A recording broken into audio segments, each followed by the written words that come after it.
All right, everyone. The other day, Iran appears to have hijacked, or rather seajacked, an oil tanker, actually the St. Nicholas, which was crewed mainly by Filipinos. I can't remember what flag they were flying at the time. Going through the Persian Gulf off the coast of Oman. They had been, loading oil, and they were en route to Turkey, I believe through the Suez Canal specifically. You got to go around Arabia first.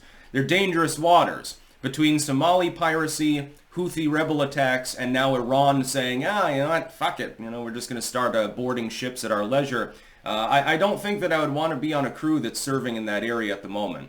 I think I'd rather be in a nice calm location like off the waters of Venezuela and Colombia or something like that. You'd be better off dealing with the narcos there than going through the Persian Gulf at this point. And it appears that several armed individuals, presumptively Iranian soldiers, boarded the vessel, and then, they took the ship back to Iran. So I guess Iran decided that it wanted a little bit of extra oil. Probably what'll happen is a ransom. Basically, hey, we've got your people here. We apparently Iran filed off like a court order for the seizure of the ship. Now, of course, most countries in the world don't really respect Iranian court orders.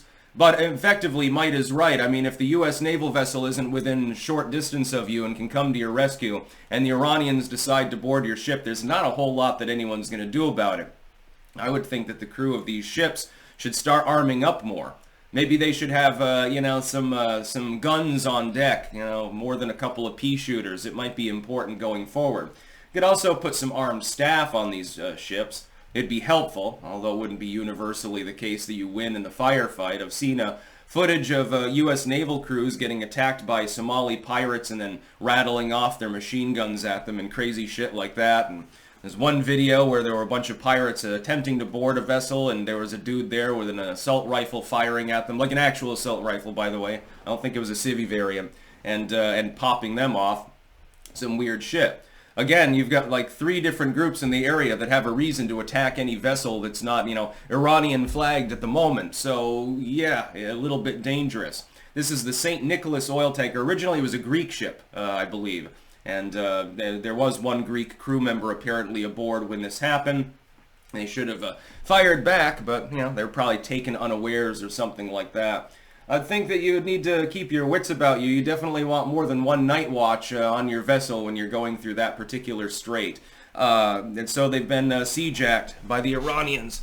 What'll happen now, probably, Iran will show the hostages, which is what they are, on TV, and they'll be kneeling down with their hands on their heads. Like they did that to that U.S. naval vessel at one point under Obama.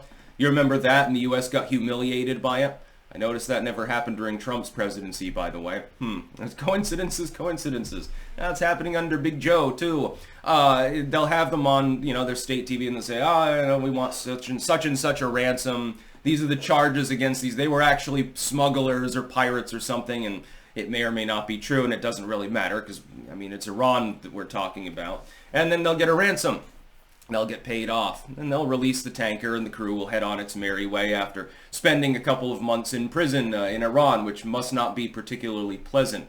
Especially considering the number of dissidents and shit in their prisons, too. And there's a little bit of political chaos, I'm sure. Imagine that you're like Greek or Filipino or something like that, and you don't speak, the local lingo. You're not really going to get afforded a lawyer or anything like that. The lawyer that defends you is actually working for the state, says, I'm sorry that you're fucked. You're basically just a pawn. Here are your technical rights, but I'm not even going to say them before the judge because I'd get beheaded. By the way, I realize that Iran is not the devil. Some Americans believe that it is for some reason. I don't really have any particularly negative views about the Iranian people. I don't have a problem with them having their culture the way that they have it. I would note that a significant proportion of the population fucking hates its government, though.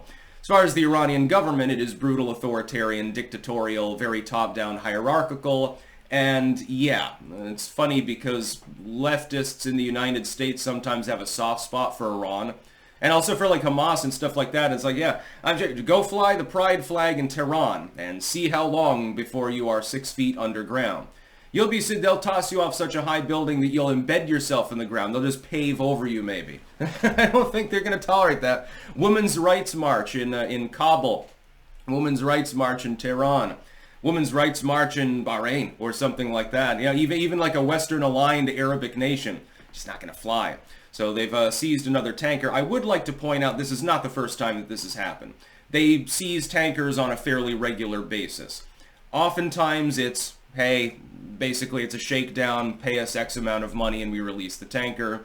Sometimes it's other shenanigans. And in some cases, I think genuinely there are smugglers or something like that. And I mean, Iran does have a vested interest in seizing vessels that are going through near its territorial waters under such circumstances. It's just when the regime has a hard-on hate boner for the Western world and seizes a Western flagged vessel, then there might be an ulterior motive to the seizure. Just saying. So interesting. We'll be hopefully keeping up with updates about this. Although again, when Iran grabs the vessel, there's no telling like how long that timeline will be before they even release a statement. And apparently, I think that it's only alleged that this is the result of a court order for the seizure of the ship. I did see that claim from several sources earlier. Somebody can fact check me maybe in the comments or by Twitter DM. And anyway, imagine you're on that crew. Now, you're having a real great morning now, aren't you? I hope they gave you coffee in the morning, although I think maybe you need something to calm your nerves at that point. You're like, oh shit, I'm in Iran. you wake up, imagine you're the crew member that sleeps really soundly and the soldiers board the ship and there's, fucking leave him alone. And then you wake up, hey, wakey, wakey, Allah Akbar. And you're like, what? Where am I? Oh, you're on the coast of Iran. Hi. And then all you see is like a wall of soldiers with guns pointed at you.